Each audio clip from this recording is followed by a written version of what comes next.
السلام علیکم ورحمۃ اللہ وبرکاتہ۔ بسم اللہ الرحمن الرحیم۔ سرکار مدینہ صلی اللہ علیہ وسلم جب اپنے صحابہ کرام رضوان اللہ علیہ مجمعین کو آخری خطبہ دے چکے تو اپنے حجرہ مبارک میں تشریف لے گئے۔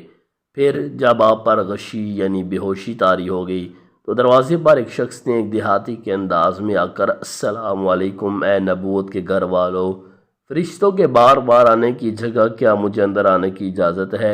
حضرت عائشہ رضی اللہ تعالیٰ عنہا حضرت فاطمہ الزہرا رضی اللہ تعالیٰ عنہا سے کہا آدمی کو جواب دو۔ تو حضرت فاطمہ رضی اللہ عنہا نے کہا اے اللہ کے بندے، اللہ تجھے ہر قدم پر اجر عطا فرمائے۔ رسول اللہ صلی اللہ علیہ وسلم کو اپنی جان کا خیال ہے۔ اس نے دوبارہ صدا دی تو حضرت عائشہ رضی اللہ تعالیٰ عنہا حضرت فاطمہ الزہرا رضی اللہ عنہا سے کہا اس آدمی کو جواب دو۔ حضرت فاطمہ الزہرا رضی اللہ عنہا نے کہا اے اللہ کے بندے، اللہ تجھے ہر قدم پر اجر عطا فرمائے۔ رسول اللہ صلی اللہ علیہ وسلم اپنے نفس میں مشغول ہیں۔ تھوڑی دیر گزرنے کے بعد اس نے پھر صدا دی، کیا میں داخل ہو سکتا ہوں؟ مجھے ضرور داخل ہونا ہے۔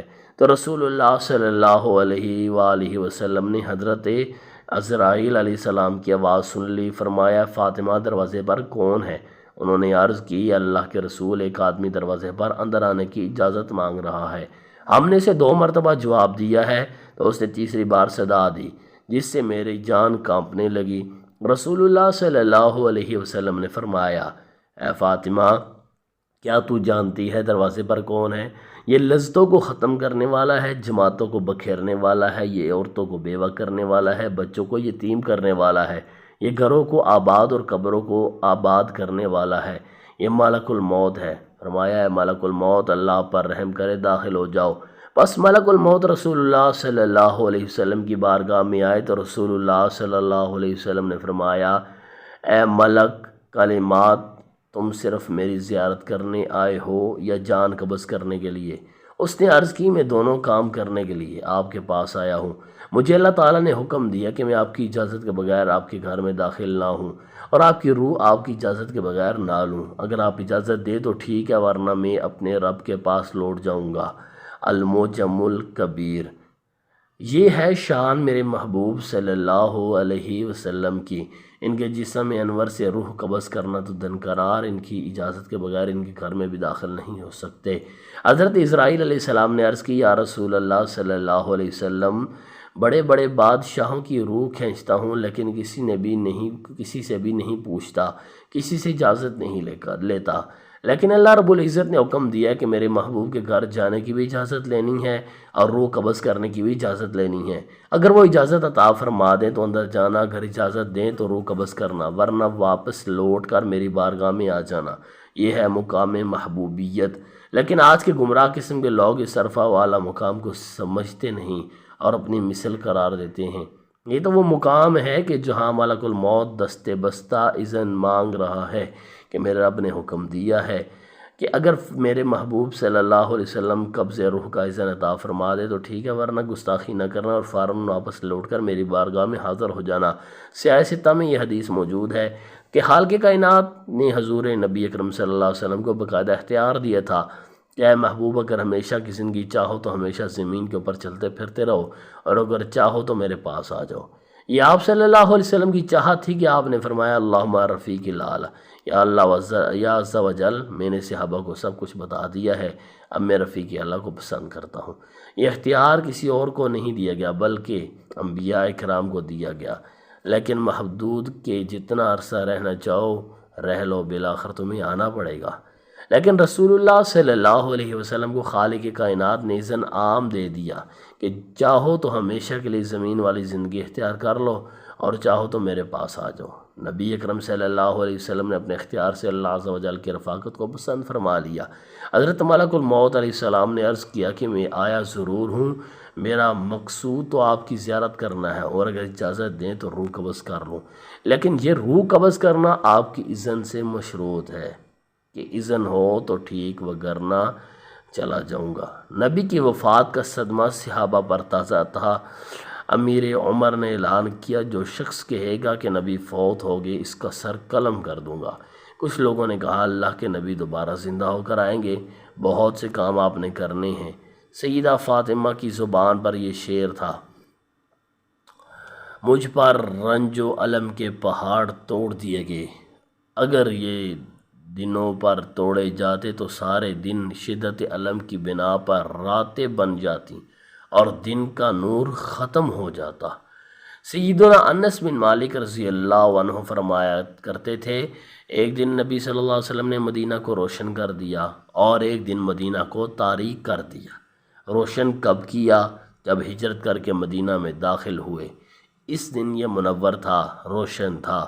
اور تاریک کب ہوا؟ جب اللہ کے پیغمبر فوت ہو گئے۔ صحیح ترمذی۔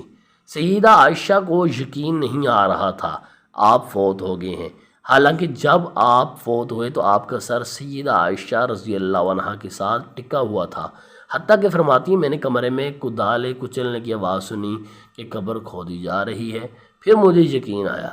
صحابہ جب تدفین سے فارغ ہوئے، سیدہ فاطمہ نے پوچھا، اے انس، تم نے یہ کیسے گوارا کیا کہ نبی کے جسم اطہر پر مٹی ڈال کر آ گئے ہو؟ صحیح بخاری۔ صدمے کی کیفیت تھی، اللہ تعالی نے سیدنا ابوبکر صدیق رضی اللہ عنہ کو عظیمت دی۔ انہوں نے خطبہ ارشاد فرمایا، من کان منکم یعبد محمدن فإن محمدن قد مات ومن کان یعبد اللہ فإن اللہ حی لا یموت۔ صحیح بخاری۔ تم میں سے جو محمد صلی اللہ علیہ وآلہ وسلم کی عبادت کرتا ہے یا کرنے کا ارادہ رکھتا ہے، وہ دیکھ لے کہ اللہ کے پیغمبر فوت ہو چکے ہیں۔ معبود فوت نہیں ہوتا، اللہ رب العزت زندہ ہے، کبھی سے موت نہیں آئے گی۔ سیدنا ابوبکر صدیق نے نبی اکرم صلی اللہ علیہ وآلہ وسلم کا ماتھا چوما اور فرمایا، بی ابی انت یا نبی اللہ لا یجمع اللہ علیک موتتین۔ بخاری۔ اللہ کی قسم، اللہ تعالیٰ آپ کو دو موتیں نہیں چکھائے گا۔ یہ رد تھا ان لوگوں کا جنہوں نے کہا تھا اللہ کے پیغمبر دوبارہ زندہ ہو کر آئیں گے اور کچھ فیصلے آپ نے کرنے ہیں۔ اس کا معنی کہ آپ کا انتقال ہوا، پھر آپ زندہ ہوں گے، پھر آپ کا انتقال ہوگا، نہیں، دو موتیں اللہ آپ پر طاری نہیں کرے گا، بلکہ ایک ہی موت تھی جو واقع ہو چکی۔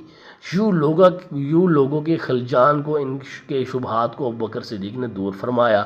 سیدہ فاطمہ نے اس موقع پر کہا تھا، صحیح بخاری کے الفاظ ہیں، یا ابتا الی جبریل ننعو، اے ابا جان، آپ نے اپنے پروردگار کی دعوت کو قبول کر کے ہمیں سوگوار چھوڑ دیا۔ اے ابا جان، جنت الفردوس آپ کا ٹھکانہ ہے۔ اے ابا جان، ہم یہ خبر کیسے پہنچائیں؟ لمحہ فکریہ۔ یہ بھی ایک ربیع الاول میں مدینہ میں ایک فضا تھی کہ اس کے بعد صحابہ نے تو کبھی خوشی کا اہتمام نہ کیا، نہ کبھی کسی غم کا اہتمام کیا۔ بعض اوقات اللہ کے پیغمبر کی یاد آ جاتی ہے، رو پڑتے۔ سیدنا ابو ہریرہ سے کسی نے کہا کہ نبی کی ایک ایسی حدیث سناؤ جس میں آپ اور اللہ کے پیغمبر ہوں، تیسرا کوئی نہ ہو۔ ابو ہریرہ رضی اللہ عنہ نے فرمایا، ایسی بہت سی حدیثیں ہیں۔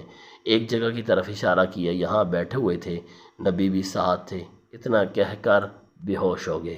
نبی کی جدائی یاد آ گئی، آپ کی صحبتیں یاد آ گئیں، تو کبھی بھی رنج و الم کی کیفیت بن جاتی اور اللہ کے پیغمبر کو یاد کر کے رو پڑتے۔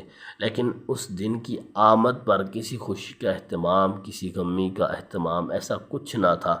اللہ پاک عمل کی توفیق عطا فرمائے، آمین۔ محترم ناظرین، ویڈیو اچھی لگی ہو تو پلیز لائک کیجیے، مزید ایسی ویڈیوز دیکھنے کے لیے ہمارے یوٹیوب چینل کو سبسکرائب ضرور کیجیے۔ ملتے اگلی ویڈیو میں، اللہ حافظ۔